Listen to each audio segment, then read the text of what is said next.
ಸಮಸ್ತ ನಾಡಿನ ರೈತ ಬಾಂಧವರಿಗೆ ಈ ನಿಮ್ಮ ಸಣ್ಣ ರೈತ ಮಾಡುತ್ತಿರುವ ನಮಸ್ಕಾರಗಳು.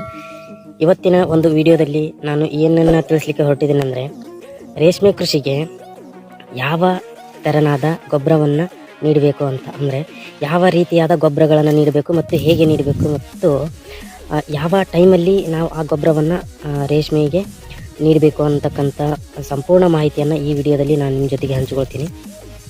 ಅದಕ್ಕೂ ಮುಂಚೆ ಇನ್ನೂ ಯಾರಾದರೂ ನಮ್ಮ ಚಾನಲ್ಗೆ ಸಬ್ಸ್ಕ್ರೈಬ್ ಆಗಿಲ್ಲ ಅಂತಂದರೆ ಸಬ್ಸ್ಕ್ರೈಬ್ ಮಾಡ್ಕೊಳ್ಳಿ, ಪಕ್ಕದಲ್ಲಿರೋ ಬೆಲ್ ಐಕನ್ನ ಕ್ಲಿಕ್ ಮಾಡಿ ಸದಾ ನೋಟಿಫೈ ಆಗಿರಿ. ಈ ರೇಷ್ಮೆ ಕೃಷಿಗೆ ಯಾವ ರೀತಿಯ ಗೊಬ್ಬರವನ್ನು ನೀಡಬೇಕಂತಂದರೆ, ನೀವು ಈ ರಾಸಾಯನಿಕ ಗೊಬ್ಬರಗಳನ್ನು ಮೊದಲನೇದಾಗಿ ರಾಸಾಯನಿಕ ಗೊಬ್ಬರಗಳನ್ನು ನೀಡಲೇಬಾರ್ದು ರೇಷ್ಮೆ ಕೃಷಿಗೆ. ಯಾಕಂತಂದರೆ ಈ ರೇಷ್ಮೆ ಕೃಷಿಗೆ ನೀವು ಏನಾದರೂ ರಾಸಾಯನಿಕ ಗೊಬ್ಬರಗಳನ್ನು ನೀಡಿದರೆ ಅದು ಆ ತಪ್ಪಲವನ್ನು ತಿನ್ನಂಥ ಹುಳಗಳ ಮೇಲೆ ಎಫೆಕ್ಟ್ ಆಗ್ತೈತಿ. ಆದ ಕಾರಣ ನೀವು ಯಾವುದೇ ರೀತಿಯಾದಂತಹ ಗೊಬ್ಬರಗಳನ್ನು ನೀಡಬಾರ್ದು.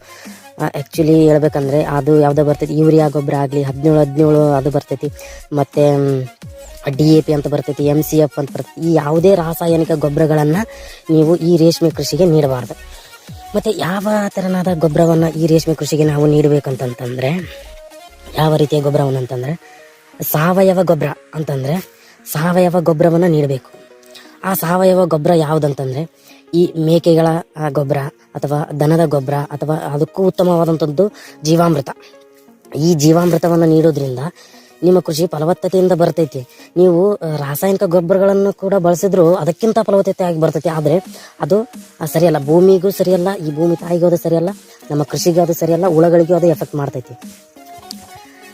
ಈ ಸಾವಯವ ಗೊಬ್ಬರವನ್ನು ಬಳಸೋದ್ರಿಂದ ಏನಾಗ್ತೈತಿ ಅಂದರೆ ಫಸಲು ಚೆನ್ನಾಗಿ ಬರ್ತೈತಿ, ಮತ್ತು ಫಸಲು ಚೆನ್ನಾಗಿ ಬರೋದ್ರ ಜೊತೆಗೆ ಈ ಭೂಮಿ ತಾಯಿಗೂ ಕೂಡ ಅದು ಒಳ್ಳೆಯದು.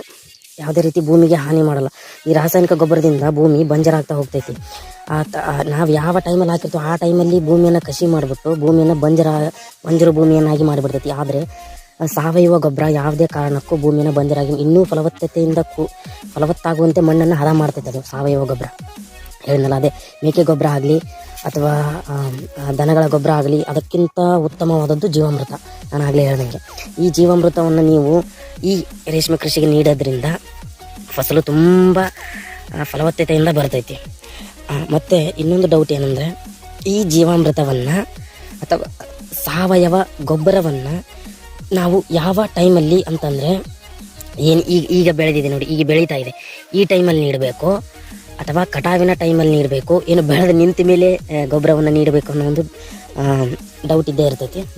ಅದಕ್ಕೆ ನಾನು ಈ ವಿಡಿಯೋದಲ್ಲಿ ವಿತರಿಸ್ತೇನೆ. ಏನಂತಂದರೆ, ನಾವು ಯಾವ ಟೈಮಲ್ಲಿ ಗೊಬ್ಬರವನ್ನು ರೇಷ್ಮೆ ಗಿಡಗಳಿಗೆ ನೀಡಬೇಕು ಅಂತಂದರೆ, ನಾವೇನು ಇದನ್ನು ಕಟಾವು ಮಾಡಿ ಹುಳಗಳಿಗೆ ಮೇಯಿಸ್ತೀವಿ ನೋಡಿ, ಹುಳಗಳಿಗೆ ಮೇಯಿಸಿ ಮರಳಿ ನಾವೇನು ತಪ್ಪಲವನ್ನು ಬೆಳಿಲಿಕ್ಕೆ ಬಿಡ್ತೀವಿ ನೋಡಿ, ಕಟಾವು ಮಾಡಿ ಪುನಃ ನಾವು ಆ ತಪ್ಪಲವನ್ನು ಬೆಳಿಲಿಕ್ಕೆ ಬಿಡ್ತಕ್ಕಂಥ ಕರೆಕ್ಟಾದ ಟೈಮಲ್ಲಿ ಏನು ಮಾಡಬೇಕು, ನೀವು ಗೊಬ್ಬರವನ್ನು ಬಿಡಬೇಕು. ಯಾವ ರೀತಿ ಬಿಡಬೇಕಂತಂದರೆ, ಇಲ್ಲಿ ಕಾಣಿಸ್ತಿದೆಯಲ್ಲ ನಿಮಗೆ, ಇದ್ರ ಪಕ್ಕದಲ್ಲಿ ನೇಗಿಲ ಹೊಡಿಬೇಕಂತಂದರೆ ಮಡಿಕೆ ಅಂತ ಬರ್ತೈತಿ, ಮಡಿಕೆಯನ್ನು ಹೊಡಿಬೇಕು. ಮಡಿಕೆ ಹೊಡೆದ್ಬಿಟ್ಟು ಅಲ್ಲಿ ಗೊಬ್ಬರ ಹಾಕಬೇಕು. ಗೊಬ್ಬರವನ್ನು ನೀವು ಕಾಂಡಕ್ಕಾದ್ರೂ ಇಡ್ಬೋದು, ಇಲ್ಲ ಈ ಥರ ಸಂಪೂರ್ಣವಾಗಿ ಉದ್ದನೆಗೆ ಆದರೂ ಹಾಕ್ಬೋದು. ಯಾಕಂತಂದರೆ ಬೇರುಗಳು ನೀವು ಎಲ್ಲೇ ಹಾಕಿ, ನೀವು ಗೊಬ್ಬರನ ಈ ಕಾಂಡದ ಹತ್ರನೇ ಹಾಕಬೇಕು ಅಂತಿಲ್ಲ, ಇಲ್ಲಿ ಹಾಕೋದು ನಡೀತೆ. ಈ ಥರ ಏಕ್ಸೆ ಅಂದರೆ ಈ ಥರ ಉದ್ದನೆಯಾಗಿ ಹಾಕಿದ್ರೆ ನಡೀತೈತಿ. ಯಾಕಂತಂದರೆ ಇದರ ಬೇರು, ಈ ಕಾಂಡದ ಬೇರು ಇಲ್ಲಿವರೆಗೂ ಹರಡಿರ್ತೈತಿ. ಎಲ್ಲಿ ಬೇಕಾದರೂ ಆ ಕಾಂಡದ ಬೇರು ಸಹ ಅಷ್ಟೇ, ಆ ಕಾಂಡದ ಬೇರು ಸಹ ಇಲ್ಲಿಗೆ ಬಂದಿರ್ತೈತಿ.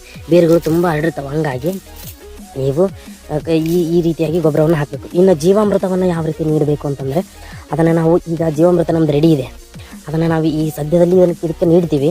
ಅದನ್ನು ಜೀವಾಮೃತವನ್ನು ಯಾವ ರೀತಿ ರೆಡಿ ಮಾಡ್ಕೋಬೇಕು ಮತ್ತು ಆ ಗಿಡಗಳಿಗೆ ಸಮರ್ಪಕವಾಗಿ ಅದು ಯಾವ ರೀತಿ ನೀಡಬೇಕು ಮತ್ತು ಎಷ್ಟೆಷ್ಟನ್ನು ನೀಡಬೇಕು. ಜೀವಾಮೃತ ತುಂಬ ಸ್ಟ್ರಾಂಗ್ ಇರ್ತೈತಿ, ಅದನ್ನು ಅತಿ ಹೆಚ್ಚಾಗೂ ಹಾಕಬಾರ್ದು, ಕಡಿಮೆ ಹಾಕಿದರೆ ಗಿಡಗಳಿಗೆ ತಲುಪಂಗಿಲ್ಲ. ಹೆಚ್ಚು ಹಾಕಬಾರ್ದು, ಅದೊಂದು ಲಿಮಿಟ್ ಮ್ಯಾಗ ಹಾಕಬೇಕು. ಆದ ಕಾರಣ ಏನು ಮಾಡಬೇಕಂದ್ರೆ ಅದನ್ನು ಲಿಮಿಟ್ ಮ್ಯಾಗ ಹಾಕಬೇಕು. ಜೀವಾಮೃತದ ಬಗ್ಗೆ ಇನ್ನೊಂದು ವಿಡಿಯೋದಲ್ಲಿ ನಾನು ಮಾಡ್ತೀನಿ. ಹೆಂಗಂದ್ರೆ ಜೀವಾಮೃತವನ್ನೇ ಹೆಂಗೆ ಹಾಕಬೇಕು, ಜೀವಾಮೃತ ಯಾವ ರೀತಿ ತಯಾರು ಮಾಡ್ಕೋಬೇಕು ಅನ್ನೋದನ್ನು ಸಂಪೂರ್ಣ ಮಾಹಿತಿಯನ್ನು ನಾನು ನಿಮಗೆ ತಿಳಿಸ್ಕೊಡ್ತೀನಿ. ಈಗ ಗೊಬ್ಬರ ಹಾಕೋದಂತೂ ಎಲ್ಲರಿಗೂ ತಿಳಿತಂತ ನಾನು ಭಾವಿಸ್ತೀನಿ. ಅಂತಂದರೆ ಇದು ಕೆಲವೊಂದಿಷ್ಟು ರೈತರಿಗೆ ಗೊತ್ತಿರೋಂಗಿಲ್ಲ. ರೈತರು ಏನು ಮಾಡಿಬಿಡ್ತಾರೆ, ಹೊಸ ರೈತರು ಆ ಗೊಬ್ಬರವನ್ನು ತಂದು ಸೆಂಟ್ರಲ್ಲಿ ಸುರಿದು ಬಿಡ್ತಾರೆ. ಅದು ಆಗಬಾರ್ದು.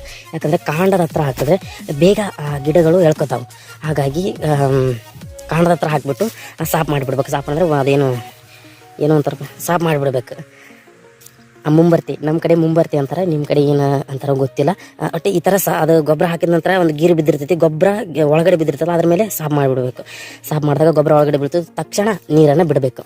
ಯಾವತ್ತು ನೀವು ಗೊಬ್ಬರವನ್ನು ಹಾಕ್ತಿರೋ ಆ ತಕ್ಷಣ ನೀರು ಬಿಡಬೇಕು. ಯಾಕಂದರೆ ಗೊಬ್ಬರ ತಕ್ಷಣ ನೀರು ಬಿಟ್ಟರೆ ಆ ಗೊಬ್ಬರ ಒಳಗಡೆ ಬಿದ್ದಿರ್ತೈತಲ್ಲ, ಆ ನೀರು ಬಿಟ್ಟರೆ ಆ ನೀರಿನ ಜೊತೆಗೇ ಬೇರುಗಳಿಗೆ ಆ ಗೊಬ್ಬರ ಗಿಡಗಳಿಗೆ ಸಂಪೂರ್ಣವಾಗಿ ತಲುಪಿಬಿಡ್ತೈತಿ. ಆದ ಕಾರಣ ಈ ರೀತಿಯಾಗಿ ಗೊಬ್ಬರವನ್ನು ನೀಡಬೇಕು. ಈ ವಿಡಿಯೋದಲ್ಲಿ ಇಷ್ಟೇ ಮಾಹಿತಿ. ಇನ್ನು ನೆಕ್ಸ್ಟ್ ವಿಡಿಯೋದಲ್ಲಿ ನಾನು ಏನನ್ನ ತಿಳಿಸ್ತೀನಿ ಅಂತಂದರೆ, ಜೀವಾಮೃತವನ್ನು ಯಾವ ರೀತಿ ರೆಡಿ ಮಾಡ್ಕೋಬೇಕು ಅದರ ಬಗ್ಗೆ ಮಾಹಿತಿ ಕೊಡ್ತೀನಿ. ಮತ್ತು ಗಿಡಗಳಿಗೆ ಯಾವ ರೀತಿ ನೀಡಬೇಕು. ಅದು ಈ ರೀತಿ ಹಾಕೋಕ್ಕಾಗಲ್ಲ ಅದನ್ನು, ಯಾಕಂದರೆ ನೇಗಿಲ ಹೊಡೆಸ್ಬಿಟ್ಟು ಅದರಲ್ಲಿ ಹಾಕೋಕ್ಕಾಗಲ್ಲ. ಕಾಂಡಕ್ಕೆ ನೀಡಬೇಕು. ಯಾವ ರೀತಿಯಾಗಿ ಕಾಂಡಕ್ಕೆ ಅಂದರೆ ಇಂಜೆಕ್ಷನ್ ಮಾಡೋಲ್ಲ, ಬೇರೆ ಐತೆ, ಅದಕ್ಕೊಂದು ಟೆಕ್ನಿಕೇ ಬೇರೆ ಐತೆ. ಅದನ್ನು ನಾನು ನಿಮಗೆ ತಿಳಿಸ್ಕೊಡ್ತೀನಿ. ಅದರ ಬಗ್ಗೆ ಏನು ಡೋಂಟ್ ವರಿ ಮಾಡ್ಕೋಬೇಡಿ.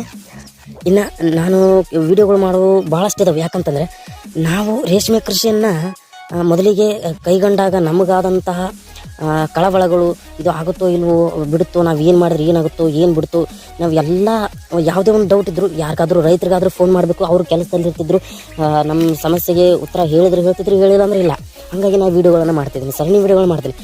ಈಗ ನೆಕ್ಸ್ಟ್ ವೀಡಿಯೋ ಯಾವ ರೀತಿ ಮಾಡ್ತೀನಿ ಅಂತಂದರೆ, ಹುಳಗಳು ಬಂದ ಮೊದಲನೇ ದಿನದಿಂದ ಹುಳಗಳು ರೇಷ್ಮೆ ಮಾರ್ಕೆಟ್ ಅಂದರೆ ರಾಮನಗರಕ್ಕೆ ಮುಟ್ಟೋವರೆಗೂ 30 ದಿನದ ವೀಡಿಯೋಗಳನ್ನು ಸಹ ತಪ್ಪದೆ ನಿಮಗೆ ಮಾಡಿಕೊಡ್ತೀನಿ. ಯಾಕಂತಂದರೆ ಈ ಒಂದು ಚಾನಲಲ್ಲಿ ಹುಳಗಳಿಗೆ ರೇಷ್ಮೆ ಕೃಷಿಗೆ ಹೊಸ ರೈತರು ಏನಾದರೂ ರೇಷ್ಮೆ ಕೃಷಿ ಮಾಡ್ತಿದ್ರಂದರೆ ಯಾವುದೇ ಡೌಟ್ಸ್ ಇರಲೇಬಾರ್ದು, ಅವರಿಗೆ ಯಾವುದೇ ಡೌಟ್ಸ್ ಇರಲೇಬಾರ್ದು. ಆ ರೀತಿಯಾದಂಥ ವೀಡಿಯೋಗಳನ್ನು ನಾನು ನಿಮ್ಮ ಮುಂದೆ ತಿಳಿಸ್ಕೊಡ್ತಾ ಹೋಗ್ತೀನಿ.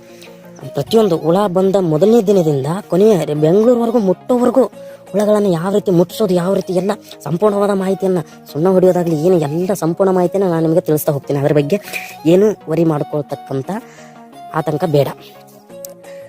ಇವತ್ತಿನ ವಿಡಿಯೋದಲ್ಲಿ ಗೊಬ್ಬರವನ್ನು ಯಾವ ರೀತಿ ಹಾಕೋದು ಅಂತ ತಿಳ್ಕೊಂಡ್ರೆ, ಈ ವಿಡಿಯೋ ನಿಮ್ಗೇನಾದರೂ ಇಷ್ಟ ಆದರೆ ಲೈಕ್ ಮಾಡಿ, ಶೇರ್ ಮಾಡಿ, ಸಬ್ಸ್ಕ್ರೈಬ್ ಮಾಡ್ಕೊಳ್ರಿ. ಇನ್ನು ಯಾರು ಚಾನಲ್ಗೆ ಸಬ್ಸ್ಕ್ರೈಬ್ ಮಾಡ್ಕೊಂಡಿಲ್ಲ ಸಬ್ಸ್ಕ್ರೈಬ್ ಮಾಡಿಸ್ರಿ, ಸಬ್ಸ್ಕ್ರೈಬ್ ಮಾಡಿರಿ ಮತ್ತು ಮಾಡಿಸ್ರಿ.